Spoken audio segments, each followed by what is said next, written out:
Imagine this. You walk into a lively room.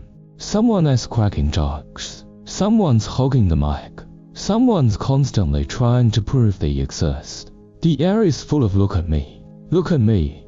Look at me again. You stand in a corner with a drink in your hand, smiling politely, nodding along. But deep down you know, you're not really being seen, you're just part of the background. And in this same room, there's this one person. They're not particularly good looking, not especially eloquent, maybe even quieter than you. And yet, somehow, when there's a break, people naturally gather around them. Some go to them to vent, some ask for their opinion, and even the air around them feels a little more settled.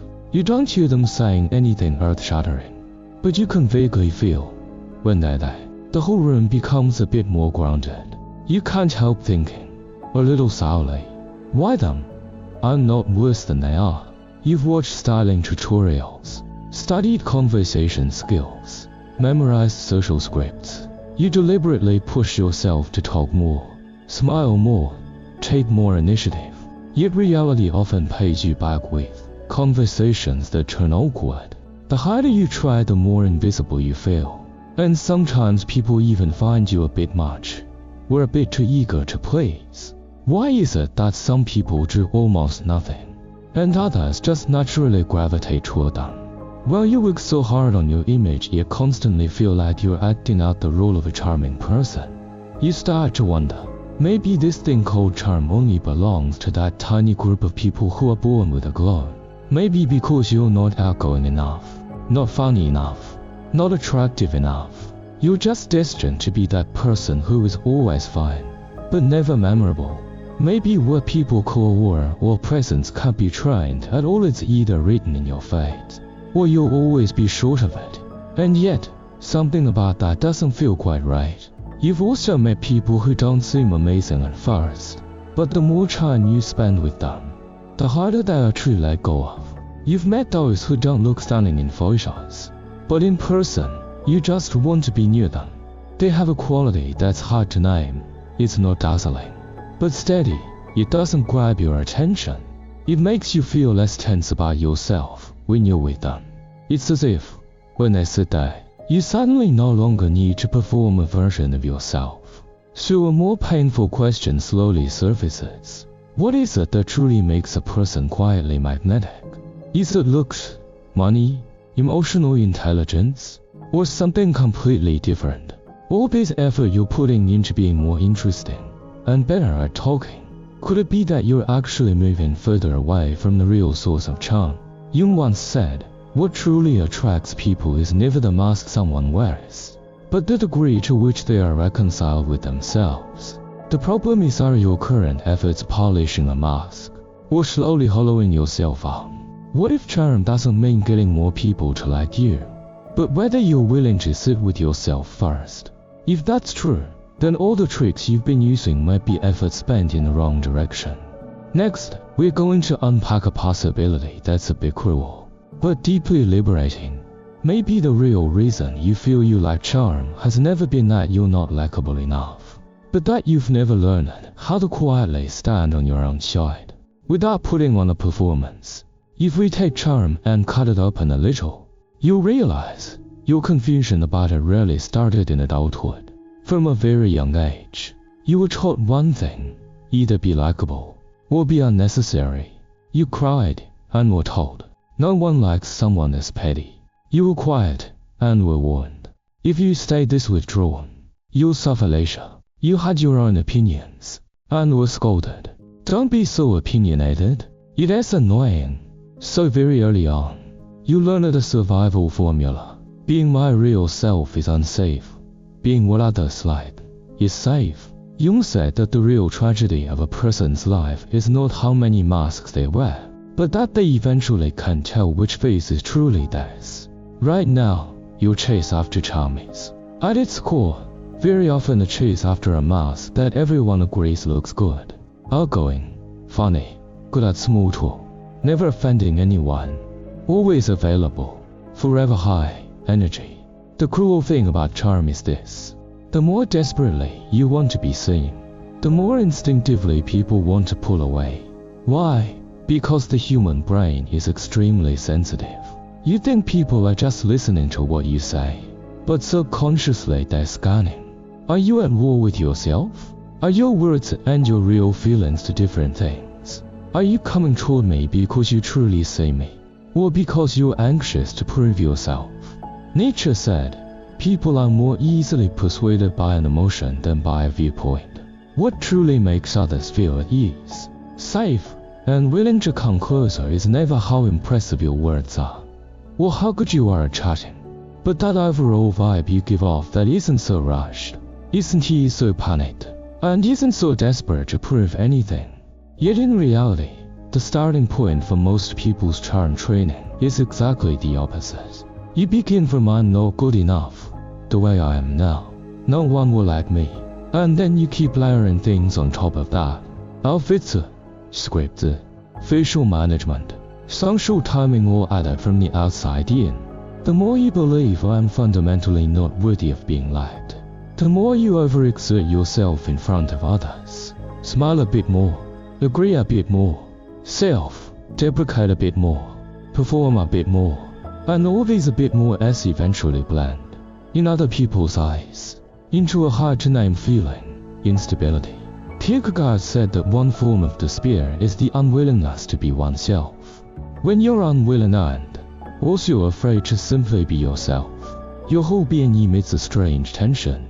No matter how relaxed your posture looks, your eyes are secretly monitoring yourself. No matter how nice your words sound, the undertone is please don't hate me. No matter how lively the scene is, you always feel empty when you get home. In this state, the charm you are pursuing is no longer who I am. But can I temporarily fool this crowd into thinking I'm great? You don't truly want to be approached, you just want to be approved. Underneath that, at a deeper level, the entire era is pushing you to look upward. Short videos teach you to grab attention in 3 seconds. The workplace teaches you to learn how to package yourself. Social media teaches you that the better you present yourself, the more valuable you are. You live in a world dragged around by algorithms and eyeballs, trained to constantly refresh your existence. Post something, say something, show something, as if the world will forget you the moment you go quiet. In this culture, it's very hard not to equate charm with a kind of performance skill. Whoever has more punchlines, whoever can hold the room, is seen as more charming. And yet at the same time, you dimly sense that the people you truly respect and even feel calmed by are often not like that at all. They don't talk much, they don't update their social feeds every day, but they carry a certain depth of presence wherever they go. Here lies a cruel paradox.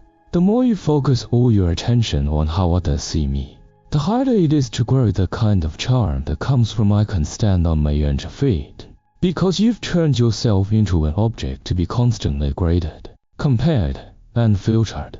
In your own eyes there is no me, only versions. Am I up to standard?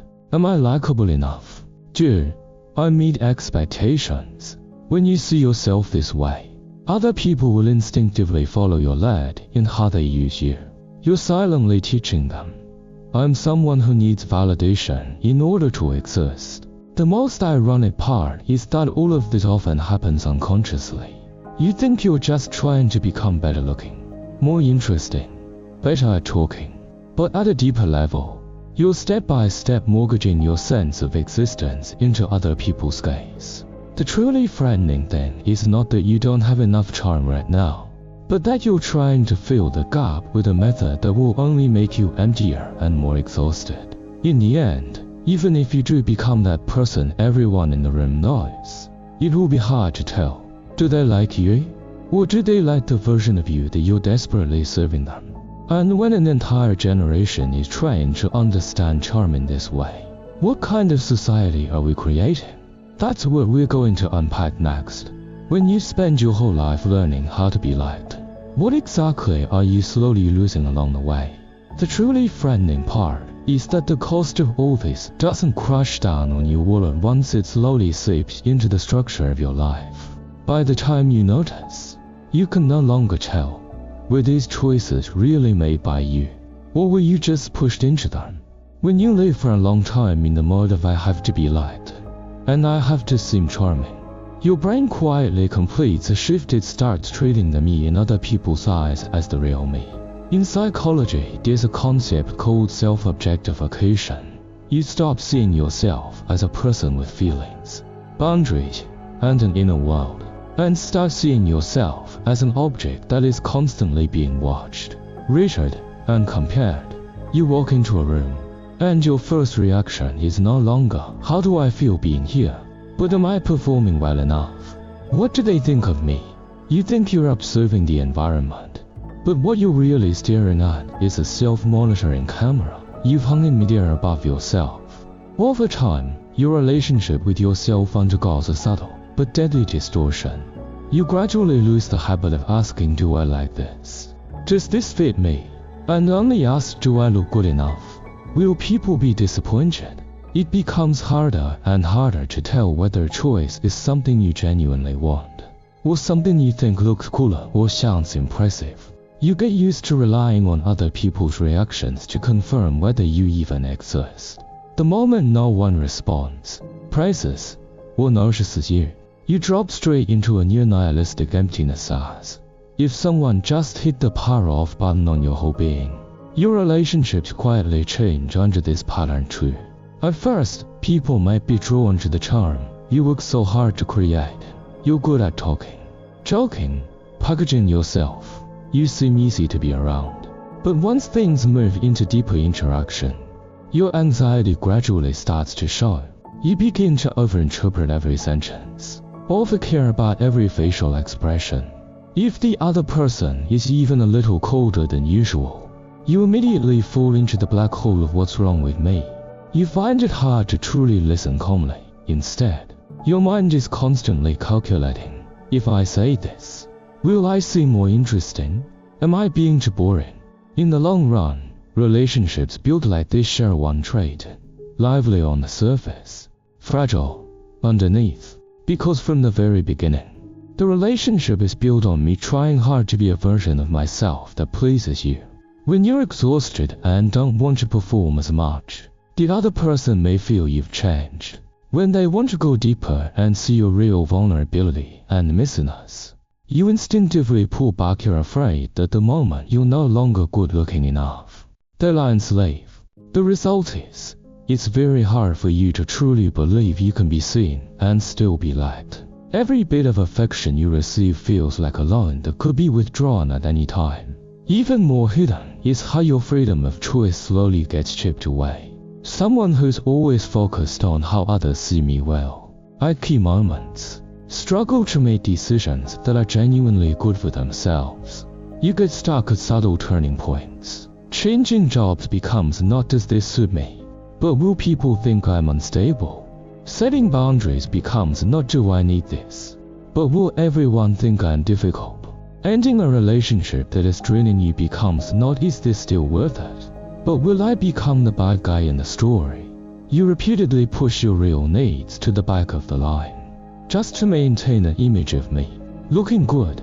The outcome, your life starts to look less like a home you live comfortably in, and more like a portfolio you present to others. From a brain mechanism perspective, this pattern also has a lock-in effect. Once you've received some positive feedback from pleasing others and performing, your brain takes this path as rewarding. Well, this is how I avoid being disliked. Later, whenever you feel insecure, lonely, or afraid of being left behind, the first strategy you reach for is that same old boost my presence trick. It works in the short term. At least you're not rejected right away, but in the long term, it keeps reinforcing a core belief. The real me is not good enough. Only the polished version of me deserves to stay. The more you act from that belief, the less you dare to stop. The less you dare to stop, the more dependent you become on scraps of attention. The more dependent you are, the more your charm turns into a kind of illusion you maintain by constantly overdrawing yourself. And when an entire generation is shaped by this pattern, the social atmosphere changes too. In public spaces, people increasingly behave like they're marketing to each other. Conversations sound like scripted pitches. Sharing looks like posting press releases. Even vulnerability has to be filtered and packaged. Real listening becomes rare. Real seeing becomes rare. Places where you can simply exhale in front of someone become rare. In their place, you get endless comparison, anxiety, and a kind of systemic neglect of quiet people, and those who don't fight for the mic, as if not being loud, not constantly outputting, automatically means having no value. If you don't pause here and turn around to look at this, your life will keep sliding in the same direction. You'll get better and better at handling social situations, but less and less able to be alone with yourself. You'll meet more and more people, but feel less and less sure that anyone truly knows you. You'll master more and more ways to attract others, but find it harder and harder to believe you deserve love when you're not performing at all. The real danger isn't that you're not charming enough right now, but that if you keep following this logic, you might spend your entire life proving something completely false. I'm only allowed to exist when I'm pleasing. But what if charm was never meant to be a game of polishing yourself into what others like, and was almost the opposite kind of thing? What if those people who make you feel they're not loud, but I trust being near them, are actually following a completely different set of inner rules? If the answer is yes, then from here on out, the real rebellion begins. If you really want to begin this rebellion, the first step is actually very unsexy. Give up the goal of making myself look charming. It sounds like self-sabotage, right? But try switching the question. Instead of how do I make more people like me, ask yourself, how do I become someone I would actually want to live with for a long time? When you shift the question from external judgment to am I willing to live inside this skin, you step down from center stage and move backstage, and real charm is hidden in that backstage. First counterintuitive switch. Allow yourself not to be liked by everyone. A lot of your trying too hard comes from one fear. If anyone doesn't like me, I'm done. So in every relationship, you unconsciously turn yourself into a one-stop supermarket. A bit of every flavor, but nothing allowed to be too strong. Try replacing that with a more brutal, but more truthful understanding. Anyone who truly has boundaries, a stance, and warmth is guaranteed to be disliked by some people. Your task is not to become the safe version that no one can fault, but to become someone for whom the people who like you really like you, and the people who don't like you also clearly know why. Very concretely, you can start practicing with one question. Whenever you want to agree, flat out, or force your presence, ask yourself quietly, if I don't say this, what will I lose? Is that thing really worth it? Even just once, if you choose not to send the try hard funny message, not to rush to jump into the conversation, not to scramble to prove yourself, you've already begun to break an old conditioned reflex. Second switch, shift from being seen to seeing others. Have you noticed that the people you feel most comfortable around usually share a trait? They're not in a hurry about themselves, and they're genuinely curious about you. Practice doing something simple but insanely hard. When you talk to someone, move 70% of your attention away from how am I doing to who am I talking to right now. Very concrete exercises. When the other person finishes a sentence, first silently restate their key point in your own words, then respond. Use fewer me too on the same interruptions just to grab the spotlight, and ask more questions like, what's the hardest part of that for you? You'll notice a subtle shift. When you truly see the other person instead of using them as a mirror to check do I seem charming, your presence quietly becomes heavier. Because you're doing something extremely rare in this year, you're making someone else feel seen. Third switch, treat emotional steadiness as your most important charm investment. You think people are drawn to your jokes or your social skills, but very often, what they're actually drawn to is this. When I am around you, can I relax my defenses a little? This has very little to do with your looks, income, or how many memes you know, and a lot to do with your emotional stability. You can practice a few tiny but powerful actions. When your emotions are about to spike, don't rush to reply. Don't rush to take a stance. First, give yourself one deep breath plus 10 seconds of silence. When you're really angry, you don't have to shove it down or explode immediately. You can say, I'm a bit overwhelmed right now. I want to think more clearly before I respond. This isn't faking calm, it's learning not to throw your emotions at others for them to process. Someone who can take responsibility for their own emotions naturally makes others feel safer, and the sense of safety is, in itself, a very high-level form of charm. Fourth switch, cultivate a sense of predictable reliability. What kind of people are you drawn to? Beyond being fun or easy to talk to, you almost certainly feel extra trust toward those who do what they say, remember what they promised, and show up when they said they would. Silent charm often goes by another name. I can rely on you. Start from the smallest places. For bad habits you swear you'll change, pick one smallest one first. Don't raise 10 flags at once. When you promise something, write it down and only cross it off when it's actually done, instead of relying on bursts of motivation. If you really can't do something, say, I am sorry, I can't do this right now, as early as possible. Instead of disappearing, little by little, in others' eyes you become. This person may not be the life of the party, but their word means something. And my word means something is a deeply rare, deeply attractive quality. Fifth switch, get back on the same side as your body. Charm doesn't just live in your mind, it's written into how you walk, sit, look, and breathe. You've been tense for so long that your body has learned the constantly awaiting judgment posture. Hunched shoulders, collapsed chest, darting eyes. Give yourself 5 minutes a day, not for your phone, but for this. Stand up with your feet shoulder width apart. Gently roll your shoulders back and open them so your chest has some space. Do 3 rounds of deep breathing. Inhale to a count of 4. Pause. Then exhale slowly to a count of 6. Feeling the air drop from your chest to your belly. In this posture, do nothing. Just stand there, even if it's only for 1 minute. You're not training your aura, you're telling your brain, I have the right to occupy this bit of space. I don't need to fold myself into the least noticeable one all the time. As your body grows used to this, your whole vibe will, without you noticing, chill quietly towards steady. You'll notice none of these so-called quietly magnetic secrets are teaching you how to compliment people better, how to win someone over in 3 sentences, or how to psychologically manipulate others into liking you.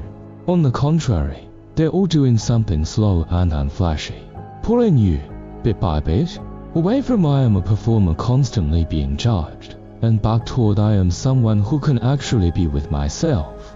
And the real plot twist often happens on this seemingly introverted path. When you stop desperately proving how charming you are, you begin to grow the kind of strength that can stand there without explanation. So what will you see at the end of this road? When you truly stop using how much I'm liked as the center of your life, what does charm become? That's the final answer we're going to unpack in the last part. If we had to twist this entire journey into a single sentence, it's actually cruel and very simple. Real charm has never been about how others see you. It's about whether you're willing to stay, for the long run, with the person you are right now. Think back to that scene we've been circling from the very beginning. In a noisy room, some people are holding the space with their voices. Some are using laughter to prove they exist. Some are trading jokes for applause. And then there's that one person, like a stone anchoring the space. They're not loud, not performing, not trying to prove anything, yet people keep wanting to drift toward them. A Stoic would say it's because their attention is no longer chained to other people's expressions, but placed on who I am and how I want to live. Jung would say it's because they stopped living only inside their masks, and have made some kind of truce with the part of themselves within. Kierkegaard would say they've fallen from the level of existing in order to be seen, into the level of existing in order to live honestly. It sounds abstract, but you can translate it into something very down to earth. The less a person is in a hurry to prove they are charming, the more they actually begin to be. Because once you stop pouring all your nerves into am I performing well enough, you finally have the bandwidth to do the three things that are the true source of charm. You start taking your own feelings seriously. Instead of treating yourself as social currency, you start truly seeing other people. Instead of just using them as mirrors, you start taking commitments, boundaries, and your body seriously, instead of only caring about fleeting approval. At this point, you might suddenly understand something. All those people you once couldn't quite explain, but just wanted to be near, have actually been doing the same thing. Quietly, stubbornly, they choose to stand on their own side. They can be gentle, but not cheap. They can listen, but without erasing themselves. They can be quiet, without being invisible. They're no longer chasing the question, do I have charm? Instead, they're answering another, much harder question every day. Is the version of me today someone I myself can respect? When that question genuinely starts to matter more to you than, do they like me? Your life's coordinates begin to shift. You find that it's okay to skip some social gatherings. Okay not to please certain people. Okay to tear off certain labels. You'll lose some noise, some brief rounds of applause, some superficial affection. But you'll gain a kind of reward that almost no one talks about. You can finally sit in a loud, crowded room, without constantly checking whether you're performing well, and just sit there, quietly, as yourself. In that moment, you may not even realize it, but what other people are sensing is that vague, quiet kind of charm. Because the final form of charm has never been shining brighter than everyone else. But this, even if all the lights go out, you still know who you are. Now it's your turn. If you're willing, you can leave a sentence in the comments. A small hello to yourself and to this world. At what moment in your life did you care most about how others saw you? What is one thing you did to look charming that still feels exhausting when you think about it now? And if, starting today, you only did one small thing to perform a little less and live a little more, where would you begin? Write your answers down, not to prove how mature you are, but to witness something small yet important. You're shifting from being someone who craved being liked into someone who is willing to like themselves, and real charm begins to grow, slowly, from exactly that.